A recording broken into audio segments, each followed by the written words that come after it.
Hi, I'm Sherry Sturman, Director of Crayola Education. Welcome to Crayola's Art of Learning program. Art helps kids learn about every topic. Today, we're going to explore how kids can learn through STEAM, that energizing blend of science, technology, engineering, art, and mathematics. So gather your classmates or your family, grab some art supplies, and get ready for a hands-on learning session. I'm thrilled to introduce today's guest, Dr. Kate Bieberdorf, who is well known as Kate the Chemist. You might have seen her on the Today Show, NBC Nightly News, The Rachel Ray Show, or Late Night with Steve Colbert.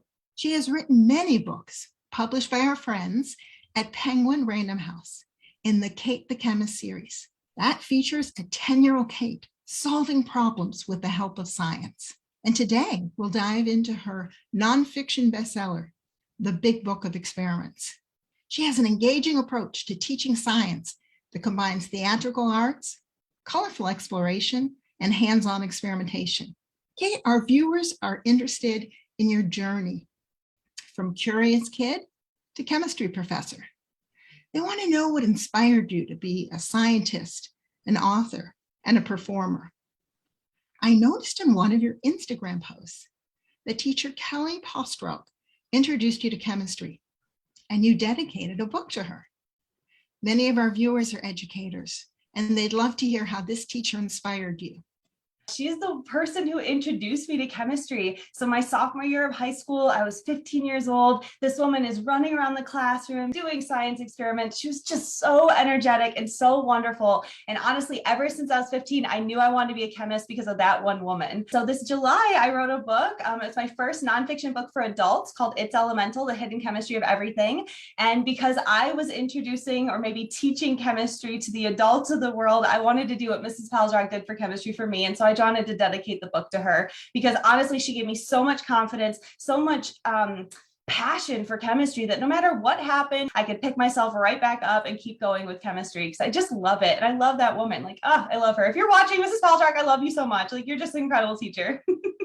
That is great. So what excites you most about your work today? What's really fun for me is that I have a much bigger impact now that I'm on national television.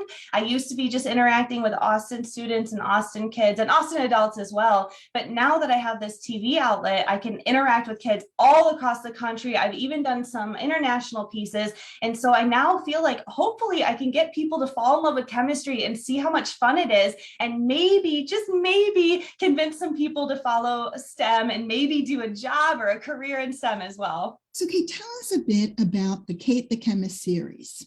What got it started? What are the big ideas that you want readers to remember from those stories? The Kate the Chemist series started with this book right here, The Big Book of Experiments. It's my first book. There's 25 experiments in there with materials that kids can do that they probably have already at home in their craft drawer or in their pantry. But this really started because I was doing outreach programs, trying to get kids excited about science. And afterwards, teachers and parents and principals would come up to me and they'd be like, "That's so great. Do you have any hands-on stuff?" And so it started as a PDF of 3 experiments. And over time, it got bigger and bigger and bigger. And so when I partnered with Penguin, this was the first book I wanted to publish. I wanted 25 experiments that kids could do no matter where you're from, no matter what your socioeconomic status is. It's very, very likely you can do the experiments in this book. The fiction story here is about the little Kate the Chemist, and she goes around her neighborhood and uses science to solve her neighborhood problems.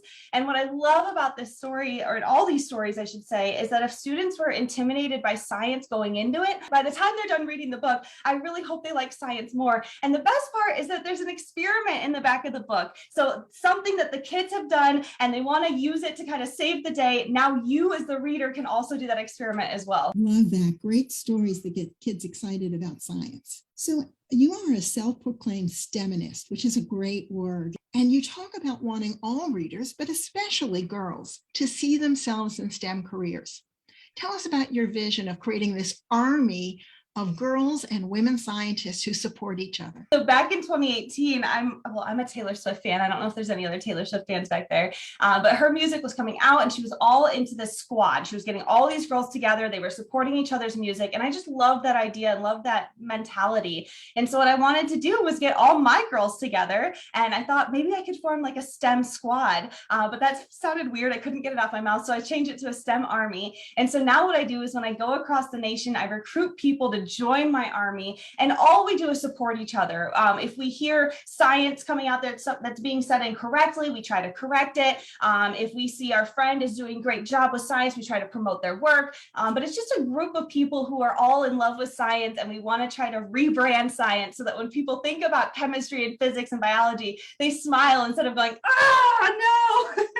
And tell us about that term, STEMinist, and what does it mean to you? It's just a play off of feminist, but we put the word STEM in front of it. I was first introduced to the term actually when a group of my students bought me a street sign that said STEMinist on it. And I was just, it felt good because it was a bunch of girl students, female students who brought it to me. They wanted me to use the word and make sure that I understood what it meant and why it was so empowering. And so I have taken that term and the street sign, I put it over my door in my office. So now when every single student comes in, they can see that I am a female STEMinist. I am out here promoting science, and we are only going to say nice things about women in STEM. That's awesome. So you were talking about STEAM education has really piqued our viewers' interest and their appetite for some of your colorful science experiments. Kate, your bubble snake experiment is awesome, and we'd love for you to demonstrate it for our viewers. But first, tell us the story behind that first time that you did the bubble snake on a TV show. The way I understand it, the camera was rolling and the rubber band snapped right in the middle of your experiment, pouring colorful bubbles everywhere. And there's a growth mindset lesson here where we can all learn from our mistakes, or as your book says, turning it into one of our best days. So tell us the story, and as you encourage our viewers to learn from those oops moments. Oh man, it was like my worst nightmare coming right to life. As a scientist, always want your science experiments to go perfectly. And that's just not how it works. Sometimes science fails. Sometimes you don't set things up just perfectly. And so this was my worst nightmare. And it ended up being the best day ever, just like you said. So what happened, I was on Ryan's mystery play date, and there's three main actors. There's Ryan, the young kid, and there's a mom and a dad. And so for the experiment, I was supposed to do the bubble snake, and I'll show you this in just a second, but you blow these bubbles and it was supposed to go right on top of the dad's head. And I was going to kind of build a hat out of bubbles. And so right when I took a deep breath in to go and push the bubbles out, the rubber band snapped. Food coloring went everywhere. It got all over the main actor's head. He was covered in dye. His shirt was covered in dye. They had to cut the entire scene. They had to go there. He had to redo makeup, scrub his face clean to get all the blue and green food coloring off his face. He had to change his shirt, but it ended up being so much fun. Nobody was mad at me. Everybody understood that's just what happens. And we started it again. I ended up having more time on set, so I was able to talk to producers and directors and get more feedback. It ended up being such an incredible day, and I learned so much. So if I had to do it again, I would absolutely hope for that rubber band to snap because it was such a good experience. And like you said, I learned so much that day. I think that's a great way for us to start before we dive into the experiments, is just reminding our viewers that a little oops can turn into a great lesson, and a growth mindset's a wonderful head into this project. So let's start by your telling our viewers what sorts of materials they'll need to do their bubble snake. And then as you demonstrate it, they can follow along. Perfect. Okay, so let's jump right into the bubble snake. Let me grab everything we need here. So the first thing you're going to need is a plastic bottle. It doesn't really matter how big it is. You just need the mouthpiece here and a couple inches of plastic. So we're going to cut the end off. Okay. You're also going to need some scissors. Highly recommend Crayola scissors. A spoon, if you have one nearby, that's helpful. A rubber band, big one. Big ones are better if you have one. A towel. Now this can be any towel, just not a paper towel. Paper towels will disintegrate. It is not good at all. So an old shirt, a sock, a washcloth, anything like that will work perfectly. A rag is what I'm using. And then you're going to need a bowl, and then a half a cup of water and a quarter cup of dish soap. Okay. I think we're ready to get started. Oh, wait, I think I'm missing the most important thing. Markers. We're going to need some markers. So we're going to have our Crayola Ultra Clean Wash washable markers here as well. And that's what's going to give our bubble snake the really beautiful, awesome colors. Okay, let's get going. So the first thing we're going to do here is you're going to take your water and your dish soap. You're going to pour it together into the bowl. Use your spoon to stir, stir, stir. You want this to be completely mixed together. You want a really beautiful homogeneous mixture so it looks all one color. My dish soap is blue, so I want to make sure my solution is completely blue. There's not just like blue on the left or blue on the right. And I think we got it right here. Okay, so let me move this out of the side so we have a clean space. Then what we're going to do is prep our apparatus. Now, I want to recommend that you have an adult or a guardian help you with this part, but go ahead and grab your scissors. And then what you're going to do is very slowly and carefully cut away the back part of your plastic bottle. Okay, and then once you're done, you can set the end part and your scissors to the side. And then you're going to grab your top part. Like I said before, all you need is the mouthpiece and just a couple inches of plastic. So if yours is this big, that's fine. If it's this big, it's fine. But the bigger it is, the more difficult it is. Okay. All right. Now the next part, you're going to grab your rag and pop it right over that plastic bottle. Okay. So your mouthpiece is down. The rag is on top. Grab it just like this. And then you're going to take your rubber band and secure the washcloth or your rag to your plastic bottle. I do 2 loops with my big rubber bands, and that seems to be the perfect amount. 3 squashes it and 1's not tight enough, but you're going to figure it out for your rubber band. If you don't have a rubber band, try a ponytail holder. You can try tape, you can try glue, be a scientist, have as much fun as you can with this one. All right, so now this is truly my favorite part. I always say that everything's my favorite part, but I love this part. So what you're going to do now is grab your washable markers, and you're going to start drawing directly on your rag, and you want to go to town with it. So put as much color as you possibly can on there. I really like stripes. Okay, I'm a stripe girl for my bubble snake. I think that looks amazing when you have stripes on there, but you just want to have some color. I'm going to use some purple. What else should I use? Yell from home. Let me see if I can hear you. I heard pink. Did you say pink? That's what I think. I'm sure that's what you said. Pink and purple. So we're going to go, go, go, go, go. Add a little bit more. That's good enough. If you're at home, what you can do is just go to town and add as much dye or ink as you possibly can. The more ink you have, the more colorful your bubble snake will be. And I think it's really beautiful when you have a big colorful one. All right, so we've got our apparatus, we've got our soapy water, we're ready for our bubble snake. So you're gonna invert this, color side down. You're gonna put it into your soapy solution. Let it hold for a second so that that color can drip out. Take a big deep breath. And make your bubble snake. And so if you look carefully, especially at the bottom, you can see those beautiful stripes of those pinks and purples coming up. You can go all the way through. Like I said, the more color and the more marker that you add, the more ink is going to be pushed into these bubbles and you have a stripy snake. So I love this one. It is super fun. There's a lot of science in there too. So what happens is you're going to take a big deep breath and you're going to push all of these air molecules out of your mouth. The air molecules get trapped in the bubbles and then boom, we have this big snake. Cool, right? Love when you explain the science behind that. So tell us, what is human breath and how does it really drive this experiment? Your exhale is full of molecules, specifically nitrogen molecules. A lot of people think it's primarily oxygen, but the majority of your exhale is nitrogen. But you also have oxygen in there that you exhale, and then you have some carbon dioxide. And so we know there's oxygen in there because CPR works, right? So we're blowing oxygen out of our mouth into another human, and that's how we can resuscitate them. We also know there's carbon dioxide, you exhale carbon dioxide, but believe it or not, it's only 4% carbon dioxide. The majority of what you exhale is nitrogen, and then after that, it's a little bit of oxygen. Pretty cool. It's all trapped in your bubbles. So how might different towels or socks work differently? Why does it matter what the fiber is made of? Great question. And so depending on what your towel looks like, it's going to have different threading and the fabric's going to be closer to each other or maybe further apart. And so when the fabric is further apart, it's going to be easier to push your molecules, your air molecules out through your mouth into this fabric and then push it into the bubbles as well. So you might end up having more bubbles because it's easier to put your oxygen and nitrogen through there. If you have something that's really tightly woven like cotton or this lab coat, which is flame retardant, then it's going to be almost impossible to push those air molecules through, especially with this one, because that's the point, to block it. But it's really difficult when the fabric is sewn together to push your air molecules through. So it's a lot more difficult to get a big bubble snake. So I highly recommend an old rag where it's been kind of tattered and then the fabric is stretched apart a little bit. It works very well. Or an old sock. That's a good one too.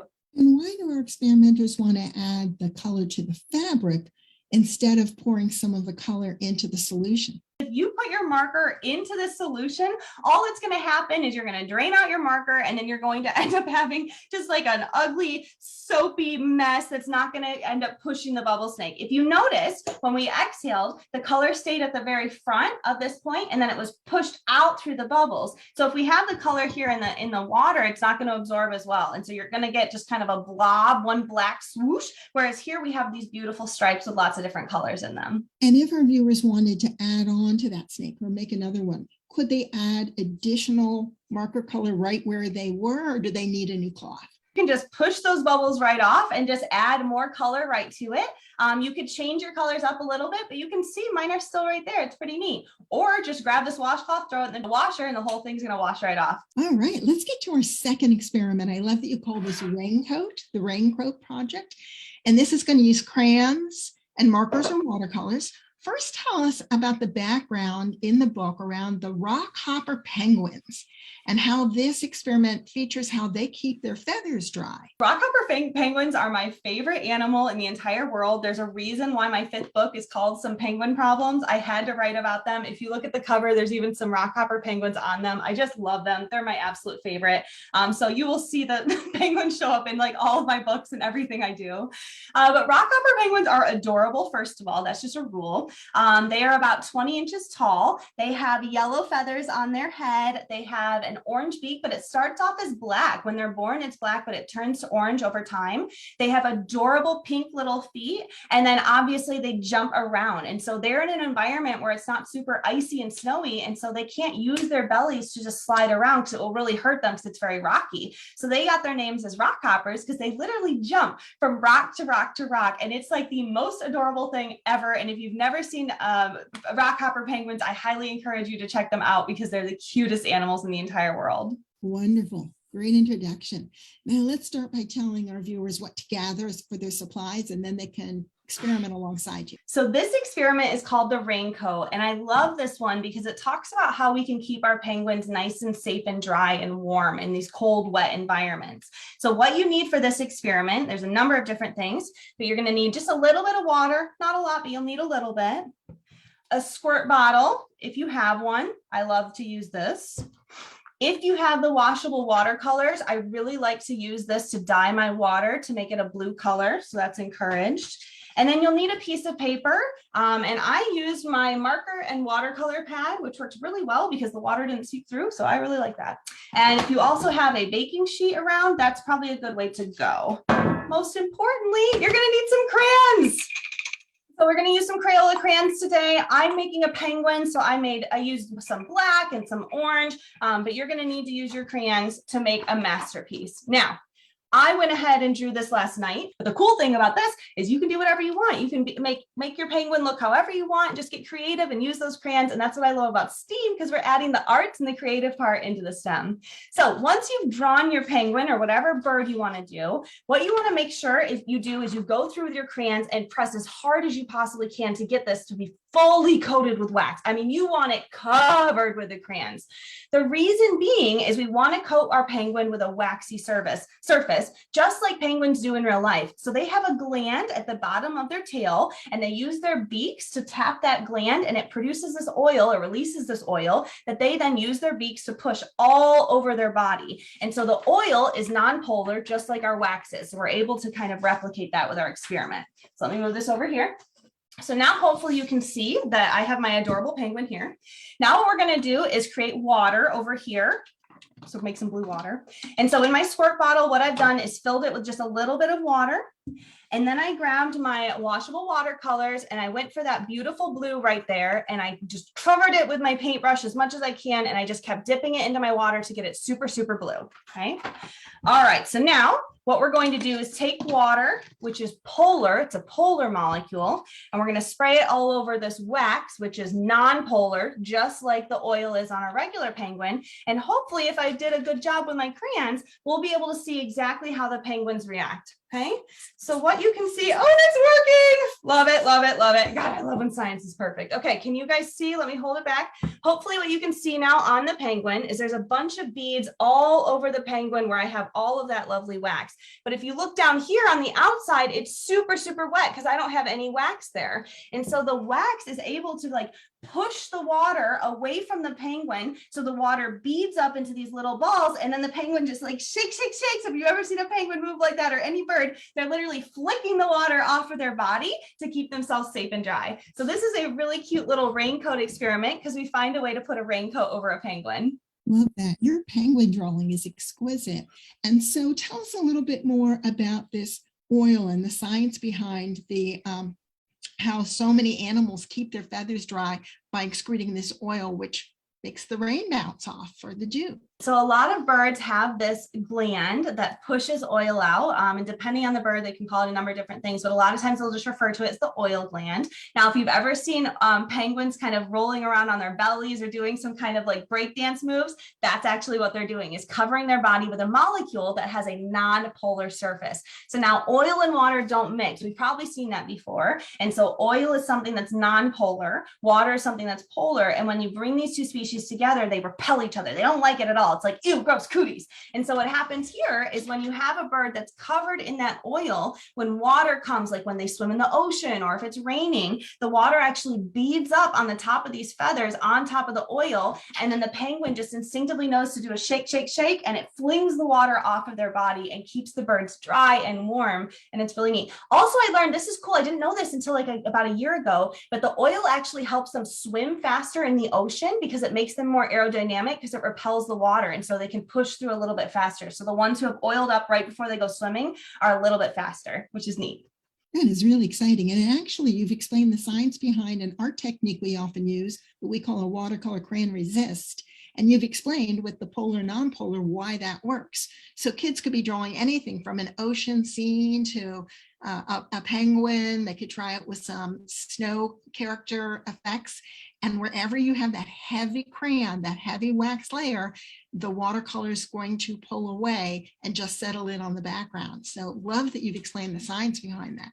So we have another experiment that we'd like you to demonstrate, moon rocks. Kids are really fascinated by space and space exploration, and combining the art with the science and their imaginations, we're going to come up with these colorful moon rocks. So first, let's talk about what supplies they need, and then they can experiment alongside you. Moon rocks is one of my favorite ones because I've always wanted to be an astronaut. It just like sounds like something that would be so fun, but I'm way too scared to leave our planet. So I like moon rocks because it's a safe way for me to stay on Earth and also do some exploration. So here's what you're going to need for this one. You're going to need some kind of acid. And so I like to use lemons as citric acid. You could also use vinegar if you don't have lemons around, or you could use limes or oranges or anything that has that citric in there, that'll work. You're going to need a little bit of water, not much, but just a little bit of water, about 2 teaspoons. You will need some gloves if you don't want to get your hands dirty, but technically you could throw your hands in there if you want. The fun stuff, you need some glitter glue for sure. We have to have glitter in our moon rocks. I can't imagine moon rocks that don't sparkle. You're also going to need some washable project paint. This is your Crayola washable project paint. That's just amazing. It has some beautiful color. I picked red and orange today because we're going to Mars or the moon, and I figured that it would be a nice color. You will also need a bowl, and then you're going to need a baking sheet. And I also have my 1 measuring cup and my 1 teaspoon, okay? All right, let's go ahead and get started. Oh, I almost forgot the most important thing. Baking soda. You're going to need some baking soda in order to make your moon rocks. All right, I have to put that on the ground because it's way too heavy. So the first thing you're going to do, take 1 huge scoop of baking soda, okay? You don't want to be short on this one, at least a cup of baking soda here. Once you have your baking soda, you're going to want to add about 2 teaspoons of water. Okay, it doesn't have to be perfect, but about 2 teaspoons. You can have more water nearby if you think you need it. Okay, later on, you'll know in a second what I'm talking about. Now for the fun part, we're going to add some glitter. What do we want to add, guys? Should we do gold, red, maybe a little bit of both? So I would say a minimum of 1 teaspoon of each of these for glue. So you want about 2 teaspoons of glue total. So we'll do about 1 of our red, 1 of our gold, because I love things that are mixed together and look beautiful. Ooh, this is going to be so pretty. I'm so excited. Okay, so we've got a teaspoon of our red glitter glue. We've got a teaspoon of our gold glitter glue. Now we need to add more color, because right now it's still going to be like whitish with some sparkles, but I want to add some base to this and give some really beautiful colors. So we're going to add about a teaspoon of red. Plop that in there. And then a teaspoon of orange. Oh, I love this orange color. This is going to be gorgeous, y'all. I'm so excited. Okay, so we're going to put this to the side. And now this is up to you. You can either stick your hands right in there, but I've got a date later, so I'm going to put gloves on so we can keep my hands nice and beautiful here. But you do you, whatever you want to do. Now you're going to stick your hands right in there and mix, mix, mix. Okay, you want to mix it together as much as possible. We're looking for a beautiful homogeneous mixture here. So just really you might make a mess, which is why I do this on top of the baking sheet. And I also do that on top of a tablecloth. So this is a fun one to do outside, inside, as long as you're covered, but it can get a bit messy. All right, so you really want to scrub that baking soda until it has a nice, beautiful color. So hopefully you can see now that it's all one color. It's that beautiful red orange. If you don't like the color, add more paint. You can just make it as dark as possible.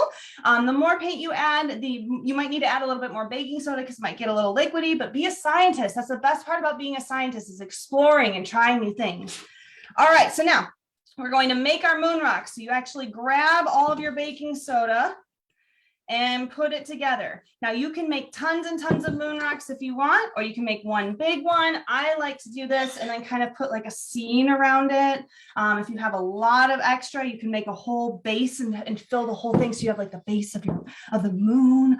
It's very cool. Okay, so now you've got everything here. The last part you're going to want to do is grab that lemon.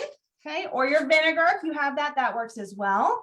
And so you're going to, let me see if I can bring this up to the camera. You're going to grab your lemon. Let's see, it's really bright on there. Wait, there we go. Grab your lemon and put it right over. Ah, you have alien activity. So cool. It's bubbling and foaming and oozing. Beautiful. So cool. I love that one. Vinegar is easier to pour. So if you want a more dramatic effect, you can pour vinegar right on there. But basically you need just a little bit of acid to react with the base, sodium bicarbonate, which is your baking soda. And that's what releases the carbon dioxide gas to give us the alien activity, which is really science. That is great. So what is it that vinegar and lemon juice have in common? You kept saying they either could be used.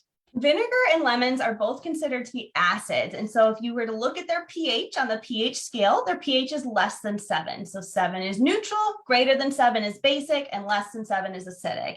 And so an acid is something that has a pH less than 7, and it contains what we refer to as a proton. And so this proton can be pushed to a base or taken back. It just depends on the chemistry.